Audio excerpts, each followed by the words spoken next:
When you think about businesses that are selling through the roof, like Aloe or Allbirds, sure, you think about a great product, a cool brand, and great marketing. But an often overlooked secret is actually the businesses behind the business, making selling, and for shoppers, buying, simple. For millions of businesses, that business is Shopify.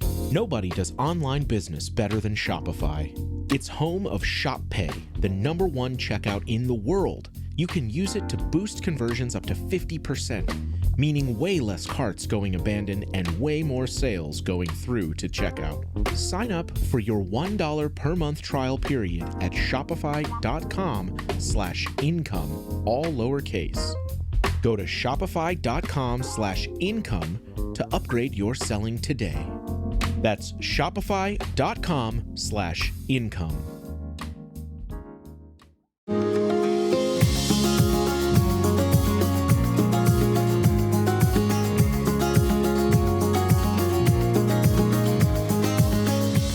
Welcome to Thoughts from a Page, a member of the Evergreen Podcasts Network.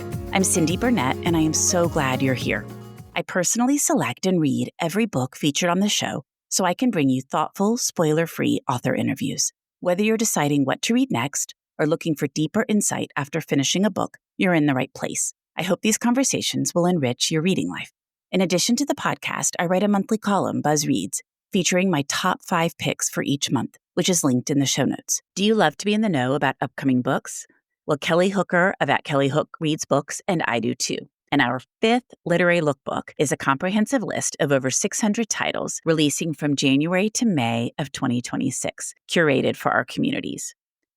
The other thing that we have done with this literary lookbook is we have color-coded by genre. So if you're looking for a particular genre, it will be really easy to scan the literary lookbook and find those titles that appeal to you. The link to buy it is in the show notes. If you enjoy the show, rating and reviewing it on Apple or Spotify really helps new listeners find me. If you're looking to contribute to the show financially, you can support me on Patreon or with a one-time contribution on PayPal, Venmo, or Buy Me a Coffee. It takes a long time to grow a show, and I continue to find a larger audience thanks to you, my loyal listeners. I am so grateful. Today, Kelly Hooker joins me for November's Real-Time Reading. As always, we chat about the books that have worked well for us, what's coming up soon, what's come in the mail, and more. I hope you enjoy this conversation. In Walmart's Who Newville, joy started to grow. For online-only savings sure to steal the show. Tech treats and toys so dazzling and new. Walmart Cyber Monday deal soon ready for you. It's online only with very little time to spare. December 1st will soon be here, so be sure to be there.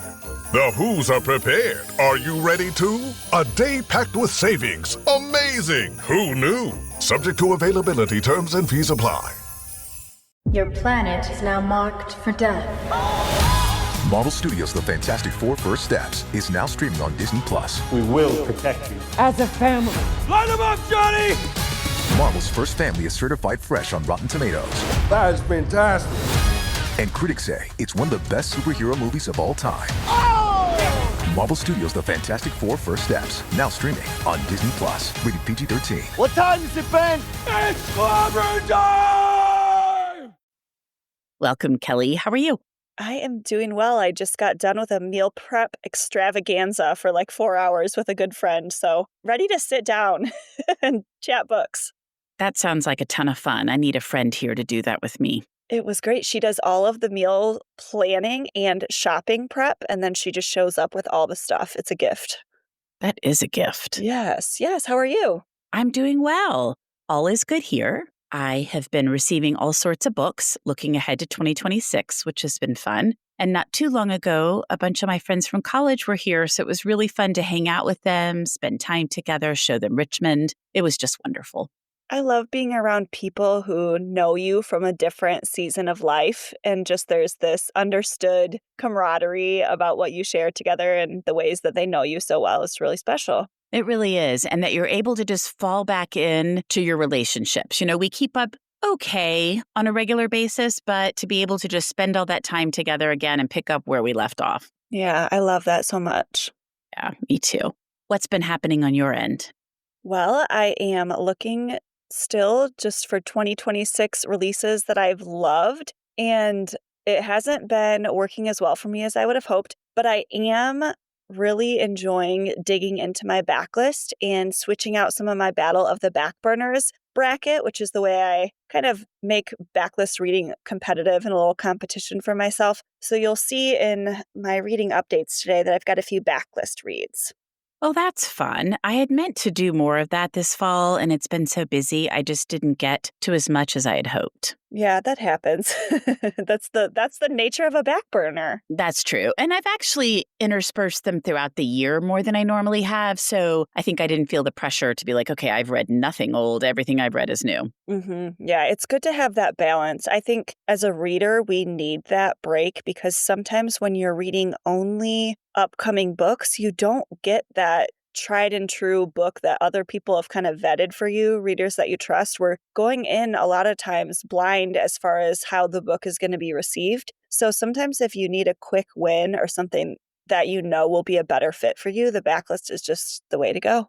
Absolutely. And the other thing that happened recently was we put up our favorites of July through September. And there was a particular book, Life and Death and Giants, which you and I both enjoyed, you more than me, only from the standpoint that I found it to be incredibly sad. And after that episode went up, we've had a number of people communicating with us about that, either not wanting to read a sad book, asking how sad it was, what made it sad. And then you and I have been talking about a couple of other books since then that were also sad. So we were talking about when is sadness working for us? And it's different on our each end. And when does it not work as well? So I thought that could be a kind of interesting thing for us to talk about for a minute. Yes, the reason that this discussion got started is because I had read and loved A Guardian and a Thief. And when I talked about it on our last real-time reading, in my mind, I was like, I don't know if Cindy's going to want to pick this up. But you surprised me and you decided to try the audio out and you were loving it the whole time you were reading it. And when you finished, you really loved it. And I said to you, I wonder what it is about this book that worked for you because it's very sad. And typically those aren't books that you're drawn to. And so that just really piqued my interest, like, what was it about this particular book that you were able to, quote unquote, enjoy your reading experience with this sad book? And before I listened to A Guardian and a Thief, I also listened to Dominion at yours, and Deanna at She Reads Truth 365 had both raved about it. And so I'm like, okay, I'm going to listen to this one as well. And I also really liked it. We've had significant discussions about that book, not the sadness part of it, but some of the other aspects of it, because it is a sad book. I mean, there's a lot of humor in it too, which I do think balances some of the sadness in Dominion. And I think it would make a great book club pick. But A Guardian and a Thief, there's not a lot of humor. No, not at all. Not at all. And so I'm curious, are you able to elaborate a little bit about why A Guardian and a Thief worked for you when I was sure that this was going to be just a miss in it being too sad? Well, and it's really funny that you say that because a couple of my friends will take my reading recommendations and they'll go into books that might sound like they're going to be sad and think, okay, well, this isn't going to be sad because Cindy loved it. And then somebody dies or the ending is sad and they're like, wait a minute, how did you love this book when it was so sad? And I'm like, yeah, sometimes it works, sometimes it doesn't. But for A Guardian and a Thief, that is climate fiction set in the future, and Oprah picked it. So nothing about that made me think that it was going to be a happy book. It is definitely already set up to be incredibly sad. And I think the setting is sad. The circumstances are sad. All of that made me know it was going to be sad. And I felt like Life and Death and Giants was just so depressing. Like I did like it, but I just thought all of these people and everything that's happening, it's just hard to come out of that book hopeful. And I mean, I didn't come out of A Guardian and a Thief hopeful either, but I didn't expect to. And I guess I felt like with a book like Life and Death and Giants, it didn't need to be so depressing. From my end, Life and Death and Giants felt like it represented the collective power of a community and that ultimate found family of people looking out for each other and taking each other under their wing and ensuring that even through the hardships that you're not alone. And so that's what I took away from that book. But then it is good to know that other people are perceiving this as like astoundingly sad and unnecessary. I think in our discussion earlier, your text was, the sadness was just too sad. It's like, I know, and I don't know how to explain it. The other thing we talked about is sadness for the sake of sadness. Like, to me, it makes sense. You're reading climate fiction set in the future. You already know the premise. These people are trying to leave India. Their stuff gets stolen. So, like, that just doesn't seem like a happy story to me going in. But I think if you read about life and death and giants, you think, oh, okay, this is going to be like a epic saga, but hopefully it ends on a positive note, which I guess it sort of does. But I was just done thinking, oh my gosh, I wouldn't want to be Amish and poor Gabriel and so many other things. I felt like, wow, this was just a downer. I can see that. The other book that we were talking about that hit us both very differently was We Begin at the End by Chris Whitaker. And I found the story to be a beautiful picture of sacrifice and redemption.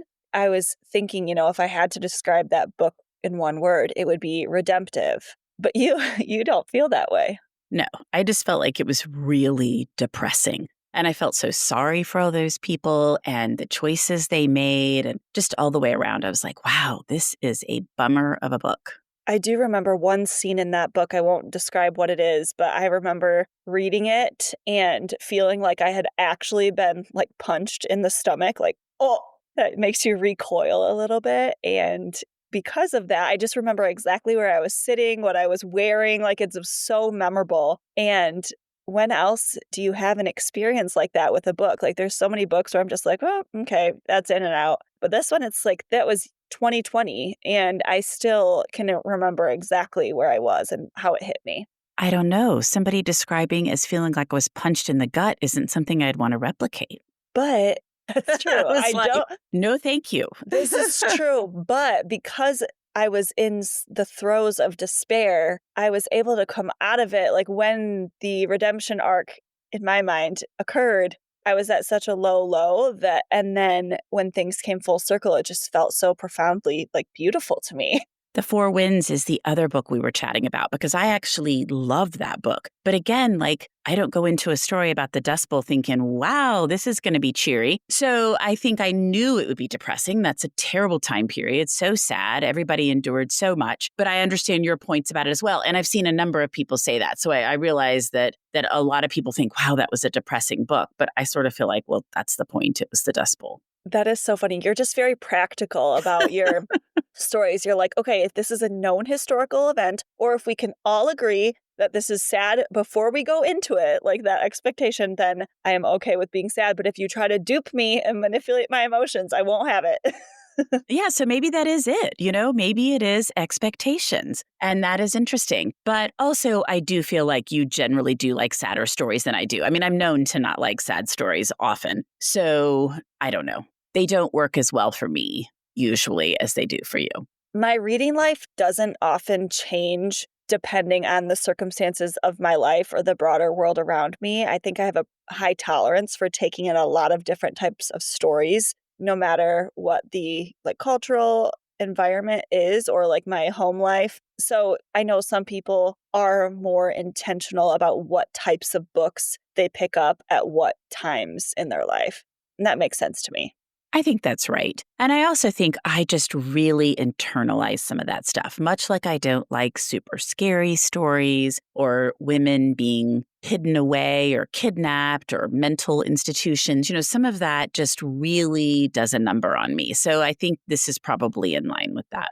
Yeah, that makes sense too. And it's funny because with The Four Winds, that was a book that I enjoyed reading. I was liking it until the end. And then I just felt like this is too much. It's too sad. It's too over the top. I felt like Kristen Hanna was like sitting down at her desk and she set out to make the reader feel feelings against their will. Like, it didn't come naturally. She was like, first I'm going to hit him with this, and then I'm going to hit him with this, and then they won't see this coming. Like, how about this? And so it just felt like a barrage of things that were done on purpose, which of course, like every fiction story, the writer is purposely, doing things. So I realize that's kind of a silly thing, but I don't like when I feel like an author has set out to like manipulate my feelings. I totally get that. And I don't like when I feel like an author is making things sad just to be sad. Yes, when the sadness is too sad. Exactly. When the sadness is too sad. That's a new quote. Yes. So the first book that I recently read, we've talked a little bit about already, but it's A Guardian and a Thief by Megda Majumdar. Her new novel is set in near-future Calcutta, India, in which two families seeking to protect their children must battle each other. In a near-future Calcutta, Ma, her 2-year-old daughter, and her elderly father are just days from leaving the collapsing city behind to join Ma's husband in Ann Arbor, Michigan. After procuring long-awaited visas from the consulate, they pack their bags for the flight to America.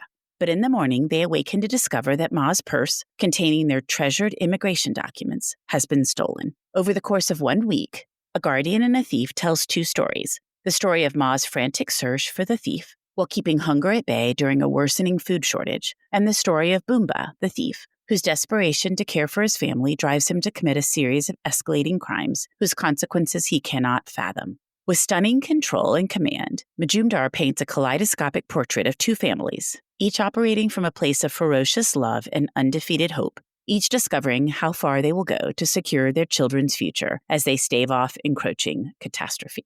So I truly did love this book. I gave it 5 stars. It's the first 5-star I've had in a little while. It's just beautifully written. I love to see how she envisioned climate change, what Calcutta was going to look like, how it was going to impact India, who else would be impacted. In addition, she weaves in immigration issues, the heat, all of it.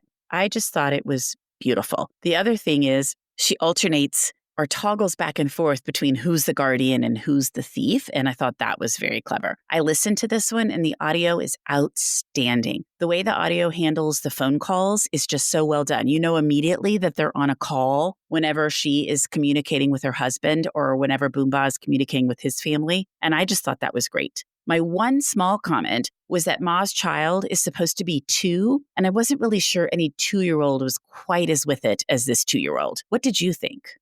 I have a pretty with it, well, he's now 3, but he was a pretty with it 2-year-old. So I didn't even think about that. It didn't strike me as like out of place. And, it's been so long since I had a 2-year-old that's probably right. And it's just they're so much older. I can't really remember what 2 was like. And maybe she's almost 3, maybe she's right on the edge. Yeah. And there's a huge time that goes on there where each month makes a big difference in what they can do and say. Right. I didn't realize this was a 5-star read for you. It was my last 5-star read of, it had been a while for me too. Yes, no, I loved it. I just thought it was so clever. I loved their stories. I love the way she wove it together. The incredibly strong sense of place. What it was like, it was so hot and you had to carry water with you and just all of it. The food shortages. She just created such a visible world to me. And I thought the audio was outstanding. And that's A Guardian and a Thief by Megda Majumdar. This book, the more I've thought about it, really reminds me of No Land to Light On by Yara Zeeb, and that came out in 2022. It's my favorite story on the desperation of immigration, and it's so beautifully written, and the audio is fantastic as well. I'm going to have to add that one to my list. And as we've already mentioned, this is not a happy story. Correct. Not a happy story. Most definitely not. Well, what have you read recently? It's a happy story. It's One and Only by Maureen Goo. And you brought this to our last real-time reading, I believe, as book mail. And I was just finishing it up on my Kindle. So that was coincidental timing. So in One and Only, we follow Cassia Park, and she has spent her life helping others to find their soulmates through her family's business, One and Only Matchmaking. It's a secret passed down through generations of Korean women who can see clients' past lives. The catch is Cassia can find everyone's fated match except her own. On the eve of her 40th birthday, she decides that she's going to stop waiting for her destiny and she's going to have a little fun, only to accidentally fall for the wrong guy who just might be connected to the right one. If you love fate versus free will stories with a touch of magic, this one really delivers. I was so charmed by this book. It's packed with rich Korean cultural details, and then we've got this subtle thread of magical realism. It reminded me of The Love Elixir of Augusta Stern, in that the magic was just kind of sprinkled throughout the book, but it's very set in present day, also reminded me of Rebecca Searle's stories. So if those both sound good to you, add this one to your TBR. It comes out February 3rd. It's One and Only by Maureen Goo. I'm so glad that worked for you because it sounded so cute to me and I can't wait to read it. I didn't include it today in my list because I talked about it last month and I knew you were going to be talking about it, but I can't wait to read it. I think you're really going to like it. Good. That's always encouraging. Yes. The other book that I finished recently is Grace and Henry's Holiday Movie Marathon by Matthew Norman. The new year had barely begun when Grace White and Henry Adler both lost their spouses. Now, nearly a year later, the first holiday season since their great and terrible sadnesses approaches. Although their mother schemed to matchmake the two surviving spouses, it's clear that neither is ready to date again. Yet no one understands what they are going through better than each other, and a delicate friendship is born. And I talked about this one last month as well, but I've read it, so I wanted to talk about it again, and I'm giving the summary for those that maybe didn't catch last month's episode. So when Henry sees an ad for a Christmas movie marathon, once an annual tradition for him and his wife, Grace offers to watch some films with him, despite her aversion to a few of his picks. Her two young kids, Ian and Bella, also join in whenever is possible. Is their bond merely the result of loneliness and shared circumstances, or have they found something that's worth taking a shot at again? So I just thought this book was wonderful. Again, it does have some sadness because they are both dealing with the grief of losing spouses. And on top of it, Grace has two children, so they've lost their dad. So there is a fair amount of grief conversation, but there's so much humor as well. I'm interviewing Matthew Norman for the podcast. I can't wait to chat with him about it because, as I mentioned last time, I loved his last book, Charm City Rocks, and I really love this one. He lives in Baltimore. He sets his stories in Baltimore. He does a great job with the sense of place, brings the city to life. I just thought it was wonderful. And the nice thing is it's a balance. I mean, it is a rom-com. There's a lot of humor, but then also there's a lot of depth because there's a fair amount of conversation about grief and trying to move on from it. And I loved that balance. And that is Grace and Henry's Holiday Movie Marathon by Matthew Norman. Neither of us really get into the holiday books each year. And so this sounds like one that there's more to it than just a Hallmark movie vibe. And I think it sounds really good. So much more than just a Hallmark movie vibe, which is why I think it works so well for me. Well, what else have you read recently? I recently read Orbital by Samantha Harvey. This came out in December of 2023. I'll be honest, Orbital wasn't a book that I was expecting to love. It's one of those books that's all vibes and absolutely no plot. I bought it after a bookseller at the Cottage Bookshop in Glen Arbor, Michigan, raved about it to me. And she had also loved Go as a River and The Borrowed Life of Frederick Fife. So I knew we were kind of on the same wavelength. So shout out to Amy. She was a retired educator turned bookseller at the bookshop, and she was just wonderful. So I've mentioned before that the vastness of space just terrifies me. But Orbital completely mesmerized me. The story follows 6 astronauts from around the world spending a single day aboard a space station orbiting Earth. Not in some high-stakes sci-fi adventure, kind of like Project Hail Mary, but in this quiet, deeply human way. Through their routines, their memories, and just this simple act of watching the planet spin below, Orbital becomes this stunning meditation on human connection and isolation, and also just what it means to be alive. It's so poetic. This whole story could have been one big, beautiful poem. And I just found myself in quiet awe of not only the writing, but also just Earth. With all of the mess that's going on everywhere across the globe, it felt really good and comforting to zoom way out and just consider things from a different perspective. This book reminded me how powerful storytelling can be when it slows you down and makes you really feel something. It's really small in scope, like the book is quite thin, but it will really leave a lasting impact on me. Again, this is a very literary story, and I was not surprised to learn that it was the Booker Prize winner for 2024. So if literary is not your jam, then just gloss this one over. But if you're up for something different, if there's a chance you think you might like this, I would give it a try. It's Orbital by Samantha Harvey. That is so interesting that you really enjoyed that, because I know whenever we have our space conversations, I'm the one that's always like, oh my gosh, I love anything related to space. I wish I could have gone up. And you're always worried about what it would have been like to go up, though you do love space stories. And so many people have recommended this one to me. I just wasn't sure I was going to like it. I may have to try it.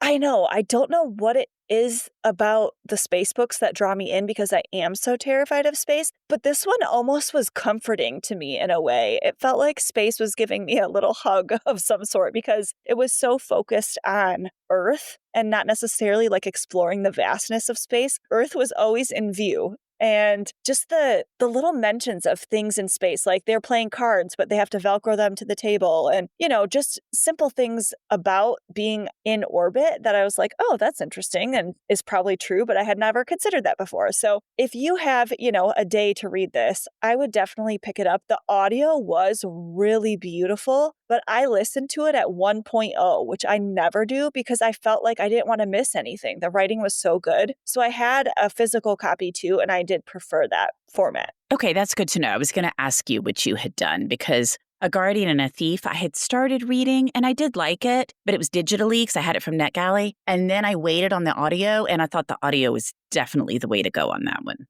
I know, I'm kind of bummed I missed out on the audio. Maybe I'll do a sample of it just to see. All right, listen up, nacho chips. Quiet down, crispy potatoes. This is the moment Velveeta's been preparing you for, and you're not about to crack under pressure. Today's the day to go all in on the drip. Velveeta's Heat and Eat Queso is the MVP of any game day spread, so stick by them, and you'll be golden. Now get out there and make delicious history. No tailgate party is complete without Velveeta. Over the last 20 years, L'Oréal Paris has honored 200 women of worth, uplifting their communities. Women who see the worth in every person, overlooked or underserved, who see an opportunity for change, who see a chance for better. They may be one of 200, but their journeys are always uniquely one of one. Here's to 200 more women of worth. We're worth it. We're worth it. We're worth it. We're worth it. So one of my current reads, which I'm actually planning to start today because I'm in between books, is one of my most anticipated of 2026. And it's A Far-Flung Life by M.L. Stedman, which comes out March 2026. Western Australia, 1958. A truck rumbles along a lonely outback road. A moment's inattention, and in a muddled few seconds, the lives of the McBride family are shattered. Instead of leaving them to heal, fate comes back for them in a twist of consequences that will cause one of them to lose their life and another to sacrifice theirs for the sake of an innocent child. Set in the expanse of a vast and flat landscape, where the weather is a capricious god and a 1,000,000-acre sheep station is barely a dot on the map, A Far-Flung Life explores the hearts of a handful of isolated souls and the secrets they shield in order to survive. So she wrote the massive hit, The Light Between Oceans, in 2012, and this is her first book since then. I just cannot wait to start it. And again, reading the synopsis, it does not sound like a super happy story, but it does sound like it may be redemptive. So I'm just so excited. And that is A Far-Flung Life by M.L. Stedman, and it comes out in March of 2026. Yes, I'm so excited for this one too. I really loved The Light Between Oceans, and it's always exciting when it's been a while since an author's previous book. It just generates this buzz like, hey, what have you been up to? Have you been working on this book for so long and it's going to be incredible? I don't know. It just gets all these questions going for me. I agree. And that book was just beautiful. So I'm really excited for this one. And I love stuff set in Australia. So that's a double whammy. Yes, I'm just laughing because I'm looking at Goodreads and the first review that I came across was a devastating but beautiful read, ... I'm like, oh, that's cryptic. I know. I'm like, what is the deal? Apparently all our reads right now are sad. Not all. Many of our reads are sad. My next one certainly isn't, but let's hear yours first. Well, it's about a serial killer, so it's not too peppy. It's called The Whisper Man. It's by Alex North. This came out in 2019. I have been listening to this on audio. I'm about 60% through, and I am very invested in this story. It's a slow burn, but this is a dark, atmospheric thriller that really hooked me from the first page. It's the story of a father and a son, and they move to a small town with a chilling history of child abductions, only to find that the whispers of the past might not be as quiet as they thought. What I'm loving about this story is it is creepy and sad and disturbing, but it's not gory. So there is a line there that I feel like Alex North is not crossing. It is a true psychological slow burn. It's really unsettling. We do meet with a serial killer from the past in jail and are getting some of these recollections. But after feeling just kind of burnt out on some of the upcoming releases, I really wanted to just go back and have a strong backlist book. And I think my friend Ivana really liked this one. And so this one has just kind of been a good reset for me. And it feels just like the right time to read it. There is also a Netflix movie that is coming out. There's no date yet, the last time I checked, but it does have a star-studded cast featuring Robert De Niro, Michelle Monaghan, and Adam Scott. I didn't know that there was a screen adaptation coming, but I remember when that book came out. It is way too creepy for me, but I've heard nothing but great things about it. Yes, so that was The Whisper Man by Alex North. So now I'm to a lighter read, which is Everyone in This Bank is a Thief by Benjamin Stevenson, and it comes out March 2026. 10 suspects, 10 heists, a mystery only Ernest Cunningham can solve. He says, I've spent the last few years solving murders, but a bank heist is a new one, even for me. I've never been a hostage before. The doors are chained shut, no one is coming in or out, which means that when someone in the bank is murdered, hostages become suspects. Who is stealing what? Are they willing to kill for it? And can I solve the crime before the police kick down the door and rescue us? So I will say, I did not love the first one in this series, but I absolutely adored the second one, the one on the train. And I thought the Christmas novella was really cute. So far, I am totally enjoying this one. It is much lighter, kind of a nice break from some of these other reads. And that is Everyone in This Bank is a Thief by Benjamin Stevenson. And it comes out March 2026. His writing is so clever, and he breaks the fourth wall, at least he did in his last book, which brings you along for the ride as the reader, and you feel like you're kind of in it together, which is so much fun. I agree. I really enjoy that. I know some people don't, and I've heard that comment before from people that they don't really enjoy that, but I think it's so much fun. Yes, I do too. So what else are you currently reading? It's called You and Me and You and Me and You and Me by Josie, Lloyd, and Emlyn Rees. This comes out February 10th.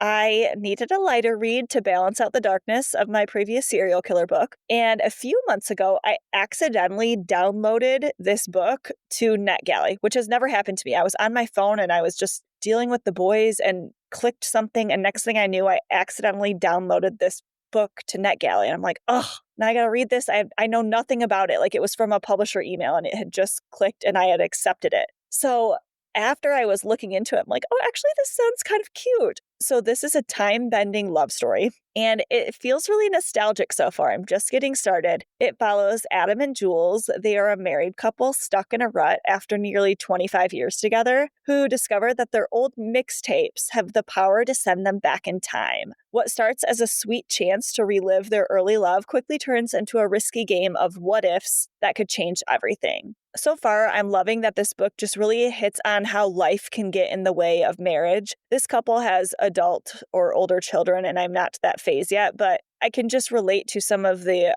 happenings in the family. It's just hard to put your marriage first sometimes when your priorities are, kids and your life together. So this is a sweet story that is full of 90s nostalgia and great music. And I love stories about second chances, especially when the couple is married, because I'm just such a strong proponent of marriage. And so I found that when I read love stories between married couples, they warm my heart. So I also love a time travel element in fiction, and this is just a really warm read so far. So that's You and Me and You and Me and You and Me by Josie, Lloyd, and Emlyn Rees. Okay, that sounds really cute. I love time travel and I love music and stories, so that sounds like it could be a good fit. Yes, don't you feel like I have to read this because I accidentally downloaded it, like it's bookish serendipity, or am I just being like too type A? No, I think it's definitely bookish serendipity. Okay, great. I thought so too.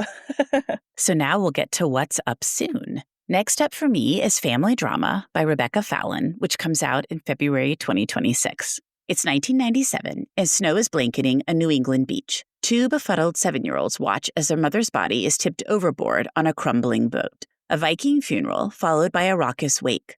A send-off fit for a soap opera star, Susan Bliss.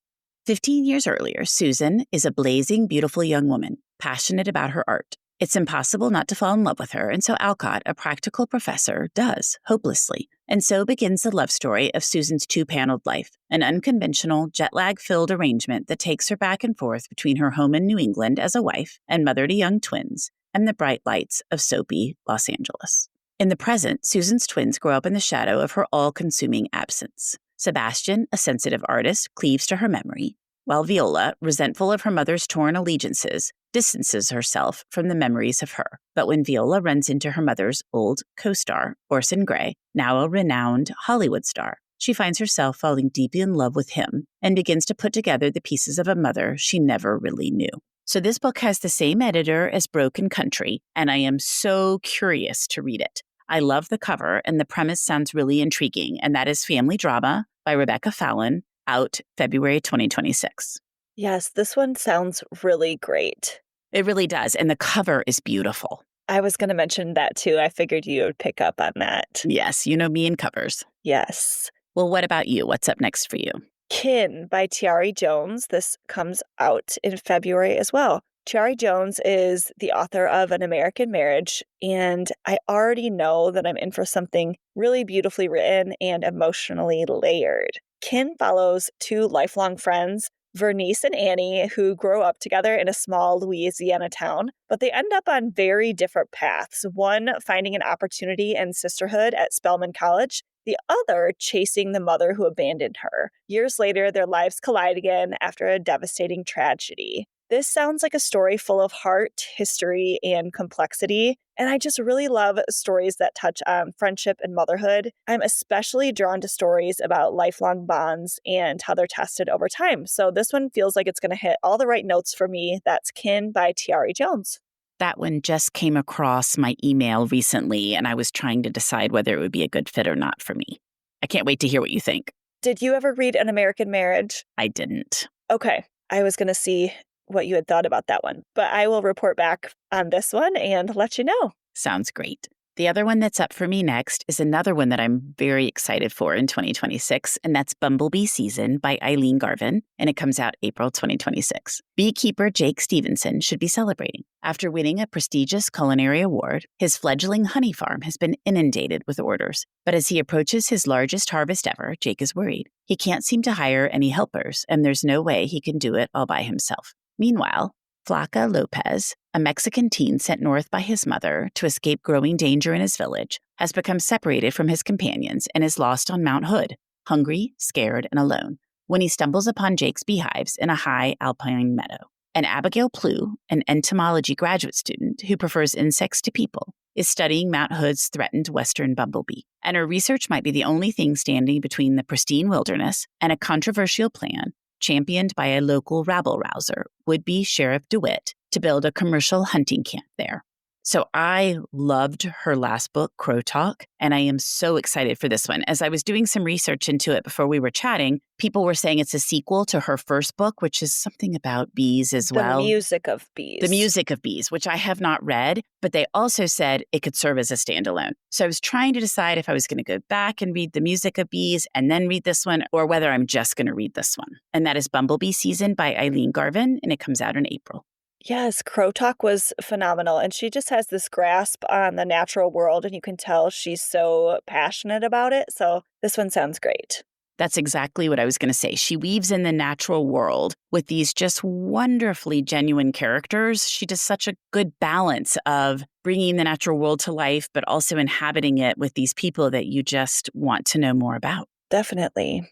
Well, I'm going to take a sharp left turn here with my next read. It's Anatomy of an Alibi by Ashley Elston. This comes out January 13th. Ashley's the author of First Lie Wins, which was one of my favorite twisty thrillers the year it came out, so I'm expecting another bingeable, smart, high-stakes story. This one follows two women whose lives collide after a risky plan goes horribly wrong. Aubrey and Camille swap lives for one night, one looking for answers, the other for escape. But when a murder happens the next morning, both of them are suddenly trapped in a web of secrets, lies, and suspicion.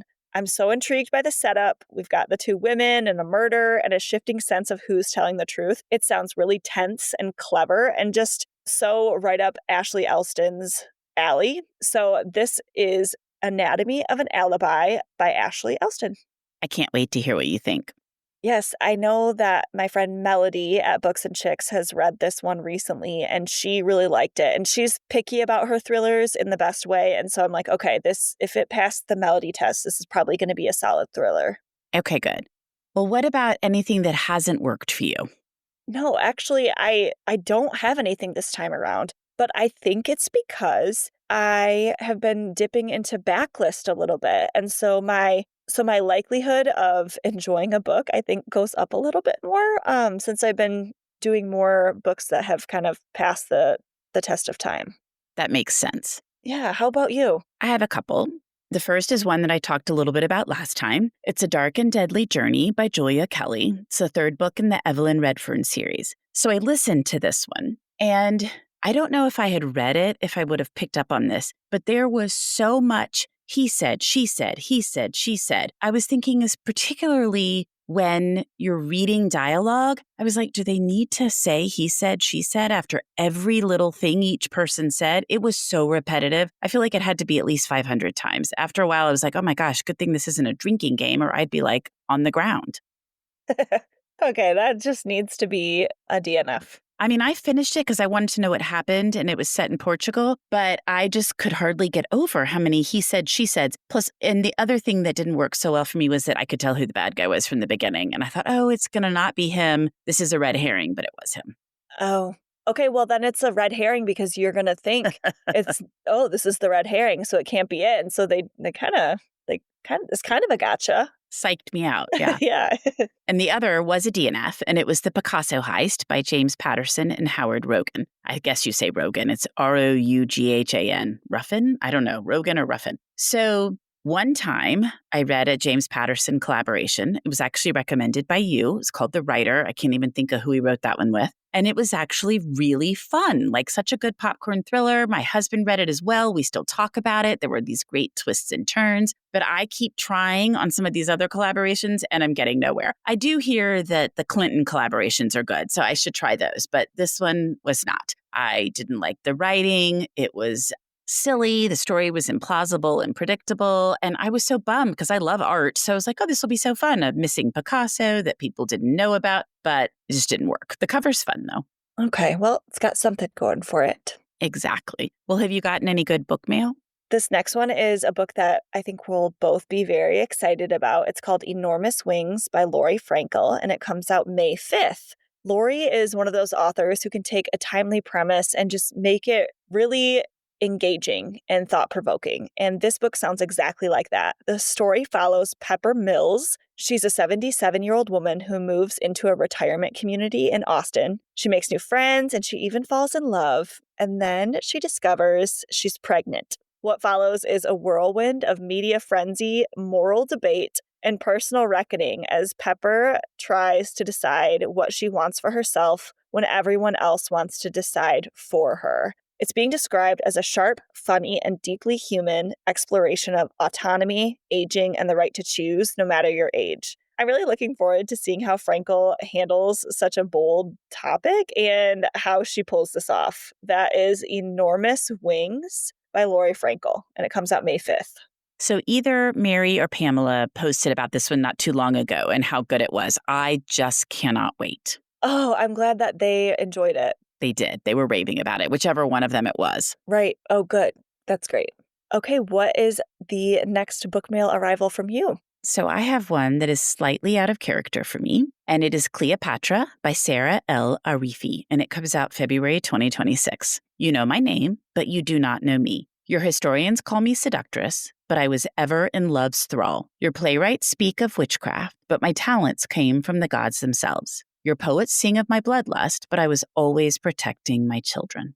Death will silence me no longer. This is not the story of how I died, but how I lived. So I often say that I do not like books that are set this far back, but I feel like Cleopatra is having a bit of a moment. This is the second or third book written about her in just as many months. I keep getting pitched all these Cleopatra stories. And then we watch Jeopardy all the time, religiously. And she shows up so often on there. And it's always with these questions that I didn't know were Cleopatra. So I'm like, okay, the time has come. I need to read more about her so I know her life and I can answer these Jeopardy questions. And this is Cleopatra by Sarah L. Arifi, and it comes out February 2026. Okay, so the trivia is your motivation behind this one.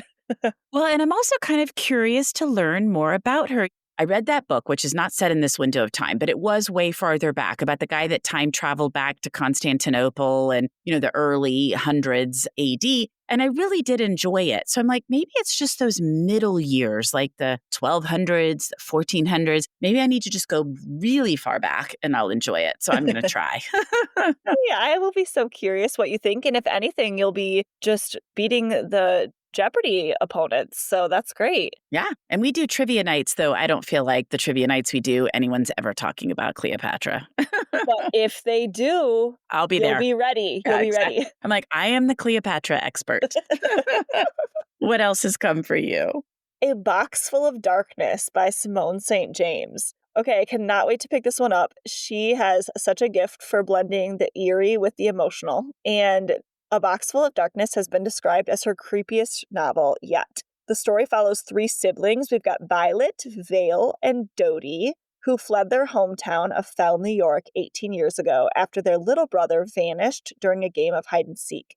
Now they're being called back by his ghost with a chilling message, come home. Fell has always been a place of strange deaths, ghostly visions, and buried secrets. And as the siblings return to uncover what really happened to Benjamin, their brother, they're forced to face the supernatural horrors and family trauma they've been running from for decades. This sounds really atmospheric and grief-filled with a slow build. And I'm also creeped out that the name of the ghost is Benjamin because my 3-year-old son is Benjamin. And I could lean into that. That would be fine for me. I think this could be one that has the potential to keep me up too late. And that was A Box Full of Darkness by Simone St. James. I absolutely love her book, The Sundown Motel. It just really hit that sweet spot of a great thriller, a little bit of horror, but not too creepy. And ever since then, I've been like, oh, these books all sound pretty creepy. So I want you to read this one, report back, and then I'll decide if I'm going to read it. Okay, well, I've actually never read The Sundown Motel. I've read everything else that she's written, and that one just has eluded me. So I have nothing to compare it to. But now I'm like, maybe I should read that. It is so good. I still think about it all the time, certain creepy scenes at this motel, and I just love it. And that cover, it's one of the best all 10 covers, I think. I'm picturing it right now, yes. My last book mail is Like, Follow, Subscribe, Influencer Kids and the Cost of a Childhood Online by Fortessa Latifi. It comes out April 2026. What is it like to grow up with a camera in your face 24/7? To have your childhood moments sold as content to millions online? What happens when someone who works in a largely unregulated, multi-billion-dollar industry sells away their childhood and has no financial safety net as an adult? What does it feel like to have your private moments, your medical diagnosis, your first period, your first breakup, your tantrums, potty training, and more broadcast to an audience of millions? Like, Follow, Subscribe shines a spotlight on the deeply troubling world of the child influencer industry. Journalist Fortessa Latifi dives into the lives of children whose parents mine their everyday activities for monetizable content, exposing issues like privacy violations, financial abuse, and the absence of child labor protections. Through expert interviews with psychologists, labor scientists, and even former child influencers and family vloggers, she uncovers the pressures, trauma, and consequences for children thrust into the spotlight. This sounds like such an important read, and I feel like a variety of these issues have been showing up in the news recently, so I cannot wait to read it. And that is Like, Follow, Subscribe, Influencer Kids and the Cost of a Childhood Online by Fortessa Latifi. Comes out April 2026. I think we mentioned in a previous episode that we are going to start seeing more books with this type of content, and they're coming now, and I am fascinated. Yes, we did, because we were talking about Yesteryear last month by Claire Caro Burke about a trad wife influencer, but her kids are all online the whole time in these episodes and in her life. And yes, it's somewhat horrifying, I think, these poor kids. I do agree with you. I think there are going to be more and more of these type of books, and this will be a great nonfiction one to pair with all the fiction ones coming. Oh, yes. Great pairing. You're the queen. I love to do that. Yes. Well, you've got to read Orbital then, because I know you have a lot of nonfiction space reads, and this would be your perfect pairing. Yes, with Gemini, which we always love to say because it's Gemini. I was just recently talking with someone else about Gemini, and I'm like, before you think I'm crazy, that is actually how they pronounced it. I feel like I have to say that every single time. Yes, you're like, it looks like Gemini, but it's Gemini. Yes. But it's not. NASA is special, and they pronounce it Gemini. I love that. Yeah, it's pretty funny. We are looking ahead and working fastidiously on our literary lookbook that is coming November 20th. This is our 5th lookbook, and we create these to help booksellers, librarians, and readers have a comprehensive but not exhaustive resource of upcoming releases for the next season. Our last lookbook featured nearly 600 titles organized by publication date and features covers of all the books. We include books from a variety of genres and publishers, and we feature debut authors as well as some tried and true favorites. We're trying something new this year, and we are adding some color coding to our genres. So at a glance, you'll be able to tell what genre the book is, and we're hoping that that enhances your use of the lookbook. The lookbook will be available for purchase for $13 because of the time-intensive nature that this takes. We work on this for many, many hours, and it's so much fun, and it helps us too. But it is truly a labor of love, and we're so thankful for your support. It's been really fun this fall because we're putting it out a little bit later than we normally do, and we've had so many people saying, are you doing the lookbook? Where's the lookbook? So that's been fun. Yes, I think that this has become just such a fun bookish project, and it feels like we're like bookish coworkers out here, and we spend so much time chatting about this and putting it together, and it's just so great to see people using it to enhance their reading lives and organize their TBRs and get pre-orders in and order books for their library or their bookstore. It's really been fantastic. I agree, and I'm so happy we get to do it together. Me too. I cannot wait for November 20th. I agree. Well, thanks as always, Kelly. This was so much fun. Thanks for having me, Cindy. Running a business means I wear lots of hats. Luckily, when it's time to put on my hiring hat, I can count on LinkedIn to make it easy. I can post a job for free or pay to promote it and get 3 times more qualified candidates. Imagine finding your next great hire in 24 hours. 86% of small businesses do. With LinkedIn, I can also easily share my job with my network. No other job site lets me do that. Post your free job at linkedin.com/achieve. That's linkedin.com/achieve. Terms and conditions apply. As a contractor, I don't pay for materials I don't use. So why would I pay for stuff I don't need in my mobile plan? That's why my Biz plan from Verizon Business is so perfect. Now I can choose exactly what I want, and I only pay for what I need. Right now, with my Biz plan, get our best price, as low as $25 a line. Visit Verizon.com/business to get started today. New lines only. Price per month with 5+ lines. Includes auto pay and paper-free billing and promotional discount. Taxes, fees, economic adjustment charge. Applicable add-ons, prices, and terms apply. Guarantee applies to base monthly rate and stated discounts only. Add-on prices additional. Offers in January 5th, 2026. Thank you so much for listening to my podcast. I would love to connect with you on Instagram or Facebook, where you can find me at Thoughts from a Page. If you enjoy the show and have a moment to rate it or subscribe to it wherever you listen to your podcasts, I would really appreciate it. It makes a huge difference. And please tell all of your friends about Thoughts from a Page. Word of mouth does wonders to help the show grow. I hope you'll tune in next time.